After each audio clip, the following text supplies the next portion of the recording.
Eu tenho a honra e a alegria de receber aqui duas pessoas incríveis para o mundo da cultura popular, para o mundo do samba, para o mundo de valores populares que podem guiar a longevidade.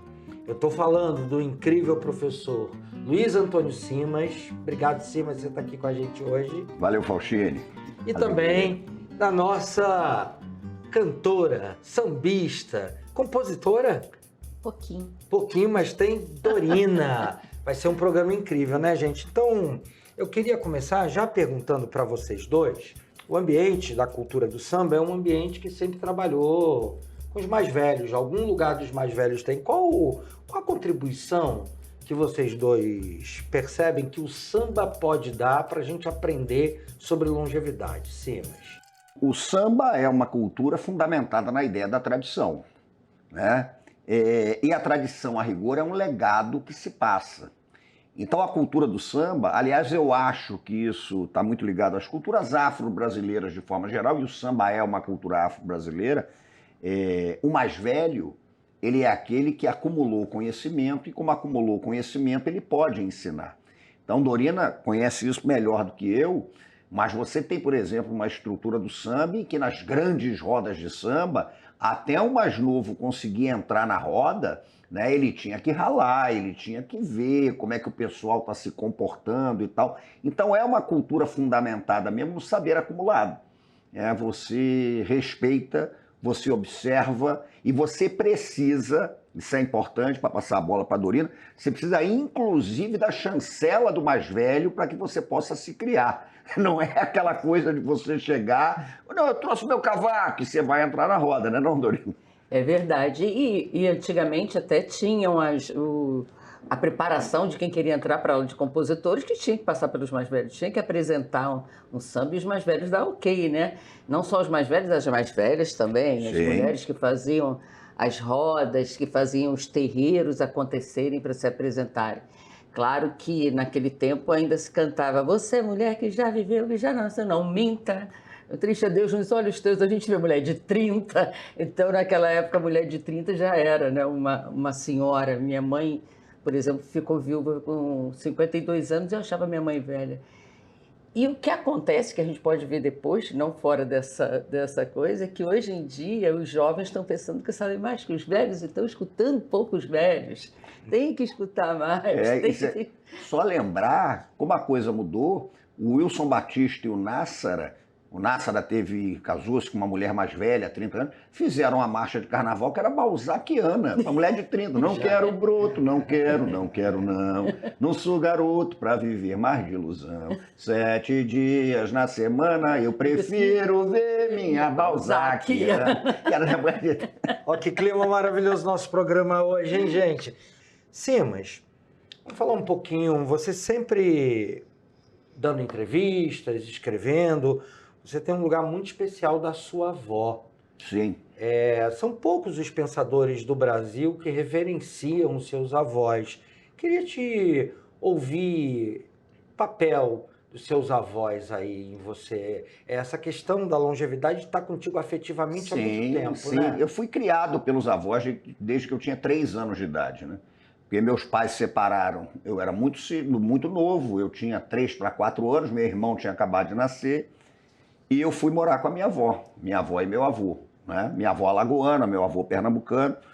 Minha avó tinha um terreiro, né? Minha avó era mãe de santo, veio para o Rio de Janeiro, em 1963 ela funda um terreiro que continua tocando em Nova Iguaçu, Ilê Axé Batundê, hoje sob comando de uma mãe de santo chamada Rose de Logum Edé. Então eu cresci nesse terreiro e eu cresci fundamentalmente afetivamente vinculado a meu avô e a minha avó, né? E, portanto, isso é marcante na minha vida, porque é duplo, né? Primeiro porque a cultura de terreiro é uma cultura de respeito à mais velha, de respeito ao mais velho. Você tem um fundamento de hierarquia que é ligado à senioridade, tem isso, né? E segundo, por conta da questão afetiva mesmo. Então, a minha formação, os meus afetos, a música que eu escutava, a comida que eu aprendi a comer, né? Os esporros que eu tomei, esse negócio todo, tudo passou muito pela figura da avó, pela figura do avô. Mas não tenha dúvida nenhuma que a figura fundamental na minha vida, inclusive como referência afetiva, é a minha avó. Dorina, qual o papel das mulheres mais velhas na história do samba, na sua carreira? Que mulheres mais velhas do samba, quando você estava lá na juventude, foram importantes para você? Deixa eu te explicar uma coisa, Faustine. O tempo para a mulher no samba ou em qualquer atividade cultural é diferente. O tempo ela não é igual ao dos homens. Os homens são mais livres, então eles conseguem ir para o samba depois do trabalho. Você já não, tem que ir para casa, tem que limpar a casa, tem que cuidar dos filhos. Então é que não seja aquela mulher que vive lá no terreiro, né? Mas que seja uma mulher que é do samba e que tem seus afazeres. O tempo dela é diferente. Aí eu até falei uma vez com o Moacir Luiz, ele falou assim, mas você vai fazer sucesso depois dos 60 anos. Eu falei assim, tomara, porque eu comecei com 35. Dona Ivone. Dona Ivone, todo mundo é assim, porque as mulheres, elas dedicam mais tempo para elas quando elas estão entrando nessa fase que eu estou, mais de 60 anos. É quando você se aposenta, né? E eu, como na arte, na cultura, eu ainda tive que experimentar a coisa de aprender coisas novas num buraco que fica, porque a minha geração, quer dizer, a nossa geração, né, de mais de 60, ficou parecendo que está naquela coisa que não acontece nada. Como é que a gente fala mesmo? Que fica no meio do caminho, de um limbo. Um vácuo. O limbo. Porque tu tá entre uma geração que sabe tudo de tecnologia, estão aprendendo tudo, estão achando que sabe tudo, porque tem muita informação, e você está naquele tempo de maturação. Agora você vai aprender, vai mexer com uma argila, vai cantar um samba mais tranquilo, vai abrir roda de samba, é totalmente diferente. Eu não consigo entender muito essa coisa da internet, essa velocidade que dá o conhecimento. Professor Luiz Antônio Simas, né? Suas reflexões sobre religiosidade afro-brasileira, que papel você acredita que a fé e a espiritualidade desempenham no bem-estar, nesse bem-estar que é esse desejo de viver coisas positivas? Que papel a fé e a espiritualidade têm na longevidade das pessoas?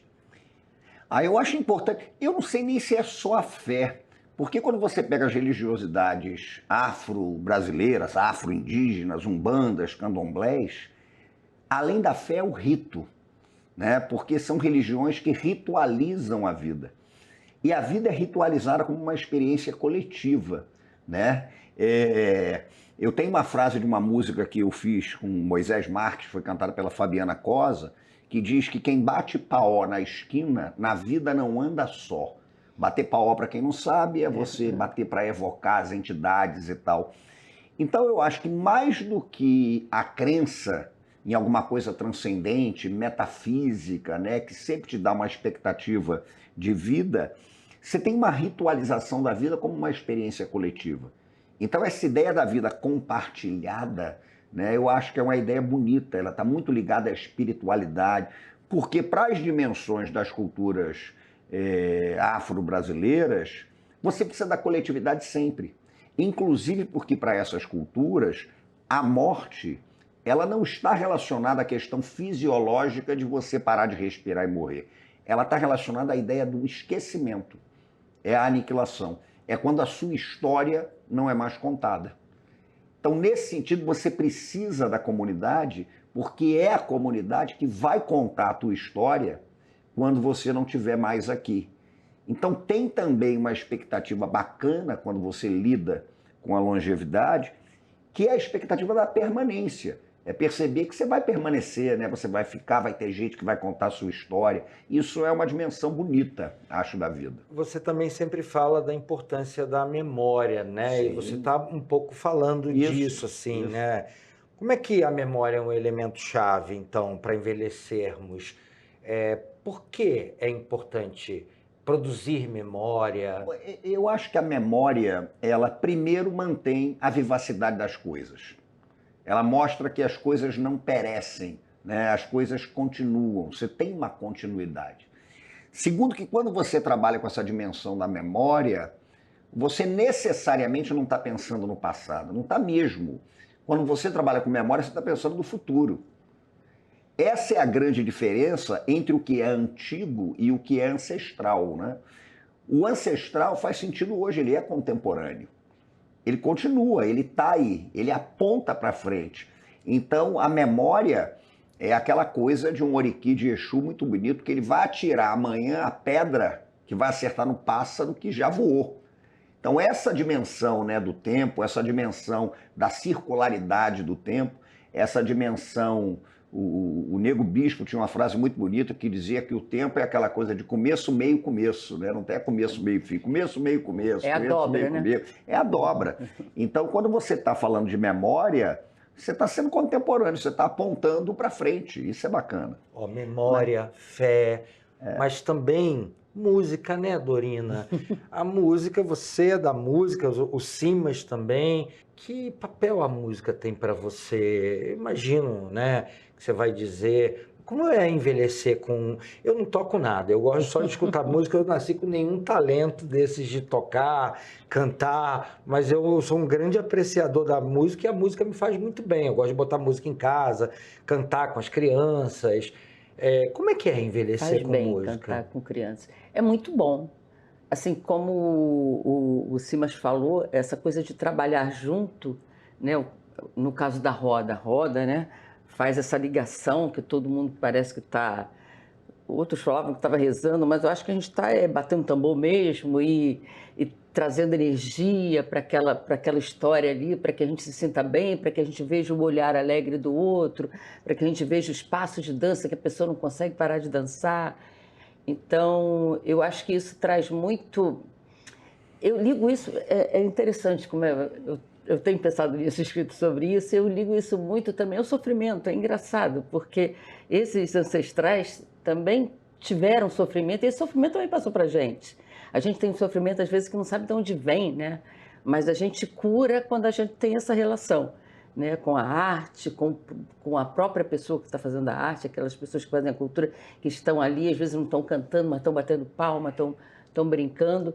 E a gente se cura nisso, como eles se curavam também quando fazia, né? O samba cura, então? O samba cura. Eu acho que toda a arte cura. Não é só o samba, assim. Toda a arte cura. Eu acho que quem, faz maracatu, aquele xambá... Quando eu estive no xambá que eu fui dançar, eu chorava. Você levanta o pé e não consegue mais botar no chão. É tanta gente assim. E a gente não faz festa porque a vida é fácil, faz pela razão inversa. É inverso. Né? Exatamente. Se fosse fácil, você não precisava.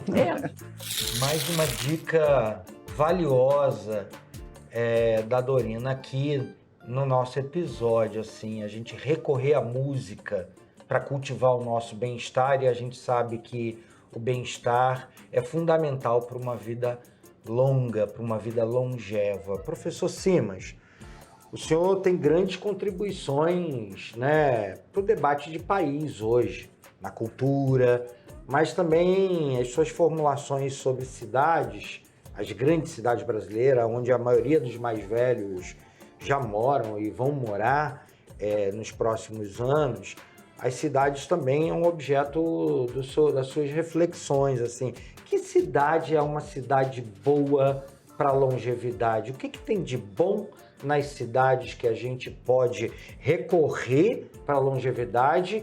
E o que tem na cidade que a gente tem que se livrar que não ajuda na longevidade? Essa pergunta tua é ótima, porque em geral a pessoa vira e fala, não, você tá velho, então você vá pro interior, aí quer mandar o cara para uma cidade com 25 mil habitantes. E, porra, o coroa pode querer continuar vivendo no Rio de Janeiro. Eu, por exemplo, não me imagino indo, com todo respeito, eu não vou para um distrito da Serra, né, quando eu tiver com 80 anos. Não é isso que eu quero continuar no Rio de Janeiro. Eu acho que as cidades, as grandes cidades, elas não são pensadas nem para a criança nem para o velho. Porque as cidades estão sendo disputadas e me parece que a grande disputa que a gente tem hoje, grosso modo, tentando resumir isso, é entre uma cidade pensada como um lugar propício a encontros e uma cidade pensada como um lugar propício à circulação de mercadoria e de gente apressada para o trabalho. Quando você pensa a cidade exclusivamente pela ótica do capital, pela ótica acumulativa, pela ótica da financiarização da vida do trabalho, essa cidade não vai se preocupar minimamente com o velho e não vai se preocupar minimamente com a criança. Então, acho que a gente tem que ter uma cidade pensada a partir do encontro, a partir do espaço público, a partir da rua, né? Como é que você pode, inclusive, elaborar políticas públicas a respeito disso? Porque a gente tem que parar com esse negócio também, porque não é o Estado. Não, a gente tem, evidentemente, as iniciativas vinculadas, né, a questões privadas, mas isso tem que ser pauta do poder público. E para a questão da velhice é isso, é você ter política pública para proporcionar vida, encontro, né, para proporcionar, inclusive, não é nem rejuvenescer, não é nada disso, é você vivenciar a experiência da velhice de uma forma soberana, de uma forma altiva, de uma forma bonita, vinculada à arte, vinculada à cultura, à possibilidade do encontro. É você ser cidadão ativo da cidade em que você mora. Isso eu acho imprescindível. Isso é uma maravilha, né? Porque se uma cidade melhora para as crianças e para os mais velhos, vai melhorar para todo mundo. Falta o pessoal entender isso. Não entendem isso, não pensam nem para a criança e nem para o mais velho. Dorina, falando em cidade, o subúrbio tem uma importância enorme na sua trajetória, né? Os movimentos de samba, de subúrbio, você esteve em muitos deles ali, em momentos importantes. A importância do subúrbio no seu samba e no samba em geral. Quando eu criei os Suburbanistas, as pessoas ficaram muito felizes. E foi assim um acontecimento, porque o Marquinhos Jojo do Cruz estava começando a fazer o trem do samba. Então, o jornal era 2 páginas falando sobre isso. Quer dizer, voltou o subúrbio. O Ney Lopes tinha feito aquele CD que falava de Guimbal os Trilhos, eu tenho. Grande livro do Ney Lopes. Guimbal os Trilhos veio junto com o CD, né? Tinha isso, veio junto com o CD. Então, na camiseta suburbanista, era o Guimbal os Trilhos que tinha, que todas as estações que era a capa do livro. Então, isso, tu olha para essas pessoas que fizeram isso, são todas do subúrbio. São todas do subúrbio. A Zona Sul tem uma história delas, claro que tem que se respeitar a história de cada um. Mas o subúrbio carrega esse DNA da vida comunitária, não consegue né? ver essa coisa, eles não conseguem ver, porque a nossa vida era de dificuldade, mas a gente era feliz. Se juntava. Se juntava. O geógrafo Milton Santos Grande chamava isso de sabedoria da escassez. Isso. Que é diferente de você romantizar o precário, que não é bom. O precário é ruim sempre. Mas ele falava que, em certa medida, quando há muita fartura, você corre o risco de não inventar nada, porque está tudo dado. Mas quando você tem a escassez, né, você se vê diante da circunstância de inventar a vida, inventar uma brincadeira, inventar uma maneira de encontrar as pessoas, né, inventar um pretexto para estar todo mundo junto. Isso é interessante. Sim, mas você também fala muito da cultura dos bares. Você vai envelhecer num bar? Eu acho que sim, né? Eu não me imagino fora de um bar, porque o bar é um posto de observação privilegiada da cidade. Então, como eu estudo isso, cultura de rua, eu digo o seguinte para algumas pessoas: olha, o cara que vai estudar manuscrito medieval, ele vai ter que estar numa abadia, né, pesquisando, mergulhado naquelas bibliotecas de mosteiro. Eu, como estudo o bar, cultura de rua, botequim, esquina, sociabilidade, eu tenho que ir para o bar, né? Senão, imagina, ninguém vai levar a sério, né, as coisas que eu escrevo. Você está com 57 anos. Como é que vai ser o Simas que a gente vai acompanhar quando você estiver com 70? A gente vai te encontrar aonde na cidade, Simas? Você sabe que eu me imagino fazendo exatamente o que eu estou fazendo hoje? Isso é uma coisa muito curiosa. Isso é legal. Também. Mas eu me imagino fazendo isso, de certa maneira, de uma forma, digamos, mais lúdica. Porque isso para mim é trabalho, né? E é muito engraçado que eu muitas vezes estou num bar e tal, e as pessoas acham que eu sou um boêmio. Eu não sou. Eu sou um sujeito, por exemplo, que frequenta o bar durante o dia. O velho monarco, já que falamos de velho, seu monarco querido, me chamava de russo, né? E ele uma vez falava que aquele pessoal da Portela, ele falava, quando ele falava, não, beber uma cerveja, ele falava assim, aquele pessoal começava a beber na hora da feira e o ideal era para 4, 5, 6 horas da tarde. E aí que ele falava com seu auxílio histórico e não sei o que e tal, que virava e falava assim, meu filho, beber é na hora da feira. A noite é perigosa porque chegam os amadores. Então, de certa maneira, eu sou um homem diurno, eu sou uma pessoa muito diurna. Muito diurna. Eu só consigo escrever de dia, eu só consigo ler bem de dia, eu só consigo dar aula bem de dia. E eu só consigo tomar cerveja bem de dia também. Não acredite nesse caminho de produtos para viver mais, até porque ninguém precisa viver mais de 120 anos. Não há vida psíquica que dê conta mais de 120 anos. O caminho para a longevidade é coletivo. E na coletividade, nas ruas, na vida coletiva, a gente pode encontrar gente que inspira a gente. Estar inspirado por pessoas é um caminho também importante para a longevidade. Dorina, quem te inspirou no samba ou em outras expressões e que ainda te inspira? Muita gente me inspirou, sabe? Minha mãe foi uma das pessoas que me inspirou. Minha mãe foi estudar quando estava grávida de mim. Eu era a 9ª filha dela. Se formou, foi trabalhar como técnica de enfermagem. Dona Ivone, que era... Dona Ivone Lara é o exemplo claro do que é trazer um outro tempo para o tempo, né? Porque a mulher tem um outro tempo. Bete Carvalho sempre me deu assim, um caminho que era uma coisa de se colocar politicamente, que eu já tinha, mas ela pregava muito bem isso, e de procurar onde tivesse a roda ela estava, né? Onde tivesse alguém fazendo uma música maravilhosa, ela estava lá para ver se gravava. E eu acho que isso tudo fez eu ter a ideia do encontro das mulheres. Que eu acho que as mulheres, quando eu tive essa ideia, foi em 2017, eu consegui fazer em 2018. E as mulheres estavam muito apavoradas, né? Principalmente as mulheres da minha idade, assim, que lutaram para as nossas conquistas, e de repente nossas conquistas estavam indo por água abaixo, por causa de um governo que via a mulher de outra forma. Então, foi importante. Chegamos a 43 cidades, no Brasil e no mundo, fazendo roda de samba para uma homenageada. Mulheres. Exatamente. A primeira foi Bete Carvalho, depois Lici Brandão, Elza Soares, sempre vivas, né, que a gente queria fazer.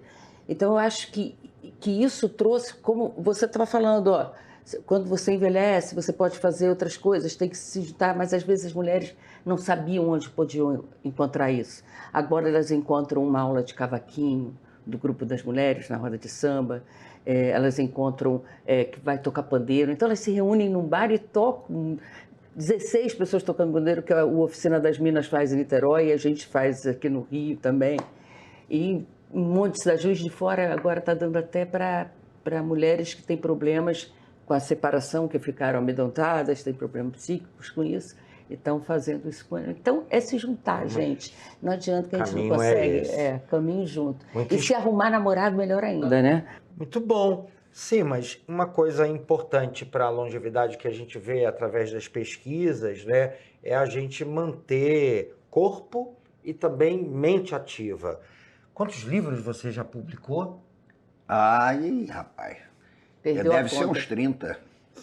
30 livros. Por aí. Eu trouxe, inclusive, esse aqui, que eu acho bem especial, do professor Simas, que é o Almanaque de Brasilidades. Está aqui. Maravilhoso. Eu vou pedir o autógrafo hoje dentro do nosso programa, mas eu queria saber da sua relação com a escrita, né? O quanto isso contribui para essa sua capacidade de produção. Você é muito ativo, você tem muita alegria, você é uma inspiração para muita gente. Os seus pensamentos misturam coisas diferentes. A gente sempre espera algo novo do Simas. Eu sou um sujeito que eu acho que eu sou inquieto, num certo sentido. Eu não sou nervoso.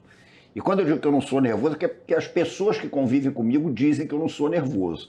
Então, a minha companheira de 20 anos diz que eu não sou nervoso. Minha mãe diz que eu não sou nervoso. Dos 5 filhos, eu sou mais tranquilo. Mas eu sou inquieto, porque são coisas diferentes. Você pode ser inquieto. E eu sou inquieto. Eu gosto de fazer coisas diferentes. E eu gosto de me aventurar, inclusive, no que eu não sei. Eu tenho um problema sério. Eu começo a fazer coisa. Quando eu acho que eu já estou dominando, eu tenho vontade de largar e fazer outra coisa. Você já parou o livro do caminho? Eu já deletei um livro inteiro, por exemplo. Comecei de novo. Mas essa coisa do livro, para mim, é porque num certo momento da minha vida, eu continuo dando aula para ensinar educação básica, mas hoje dou pouca aula. Mas eu já dei muita aula. Eu era aquela coisa do professor de 40 tempos, aquele negócio todo. E a escrita, para mim, virou uma profissão. Então, como virou uma profissão, quando me perguntam, inspiração, eu falei, eu não tenho inspiração nenhuma. Quando eu resolvi, numa idade que eu não era velho, mas também já não era novo, mas quando eu resolvi que isso ia ser uma profissão, eu disse o seguinte, eu tenho que fazer todo dia. Então eu tenho uma disciplina, eu acordo 4 e pouca da manhã, eu escrevo todo dia. Isso te dá energia. Lógico, demais. Eu escrevo e às vezes dá errado, porque mesmo quando dá errado você tem que escrever. Aí você descobre no dia seguinte que tá tudo uma porcaria. De vez em quando eu uso a estratégia do meu querido amigo Alberto Mussa, que diz assim, é bom escrever sob efeito de vinho do Porto, mas é bom revisar sóbrio. Aí você vai ver depois. Mas eu não faço isso, eu escrevo absolutamente sóbrio. Então, é uma inquietude, é um profundo desejo de entender o Brasil pelo viés da cultura, porque meus livros têm esse recorte, evidentemente, e é trabalho. Eu tenho uma disciplina de trabalho para a escrita. Dorina, a gente está caminhando para o final... Do programa, né? Do programa. Ah, bom. Só do programa, né? Esperamos que a gente... Falar de longevidade, caminhando para o final. Foi a decisão mais importante que você tomou? Na minha vida profissional foi de decidir pedir para ser mandada embora da empresa para eu poder fazer meu primeiro CD, porque todo mundo me cobrava e eu não tinha dinheiro para fazer. Eu falei assim, então assim, cheguei para o meu chefe e me manda embora. Manda embora. Seguiu a sua vocação, aquilo que mexia com você. Faustino, mas eu tive que ele me mandar embora umas 3 vezes, tá? Ele me contratava de novo porque samba naquela época com mulher era difícil. Não estava dando para eu me segurar, não. Eu tive que continuar trabalhando. Eu só fui parar de trabalhar com vendas no meu 3º CD, Sambas de Almi. Um conselho para a nossa juventude do professor Luiz Antônio Simas. Um conselho? Pô, conselho... Tem um conselho que eu acho interessante. O jovem, porque eu tinha isso, não fica obcecado em descobrir o que você quer, não. Se você descobrir o que você não quer de jeito nenhum, de repente você acerta. Então, para o jovem, não fica na obsessão de descobrir o que você quer logo, porque te pressiona para você escolher uma profissão, vai fazer vestibular e tem que fazer isso. Primeiro descobre o que você não quer de jeito nenhum, que a coisa pode funcionar. Qual o samba? Se a gente fosse escolher um samba para longevidade, para a gente escutar e se inspirar para uma vida longeva, qual é o samba mais poderoso da longevidade, Simas? Sabe o que eu vou cantar aqui? Eu vou no simples, que todo mundo conhece. Argumento. Tá legal, eu aceito o argumento, mas não me altere o samba tanto assim. Olha que a rapaziada tá sentindo a falta do cavaco, do pandeiro e do tamborim, sem preconceito ou mania de passado, sem querer estar do lado de quem não quer navegar. Que delícia. Faça como o velho marinheiro, que durante o nevoeiro leva o barco devagar. Essa frase, faça como o velho marinheiro, que durante o nevoeiro leva o barco devagar, a gente passa por muito nevoeiro na vida, né? Então, às vezes, quando a gente quer sair do nevoeiro com um avião supersônico, não funciona. Mas quando a gente usa o artifício do velho marinheiro, costuma funcionar. Então, leva o barco devagar, que o nevoeiro passa. Faz Martinho. Que delícia, devagar, devagarinho. Eu gosto daquela goiabada cascão em caixa. Coisa fina assim, que ninguém mais acha. Pra gente não ficar assim, eu acho legal a gente começar a comprar goiabada cascão. Olha aí, gente, esse é o Aprender Sem Fim, o programa que você conhece, que é seu parceiro para você pensar sobre longevidade. A gente recebeu aqui hoje essas 2 pessoas incríveis, Luiz Antônio Simas e Dorina.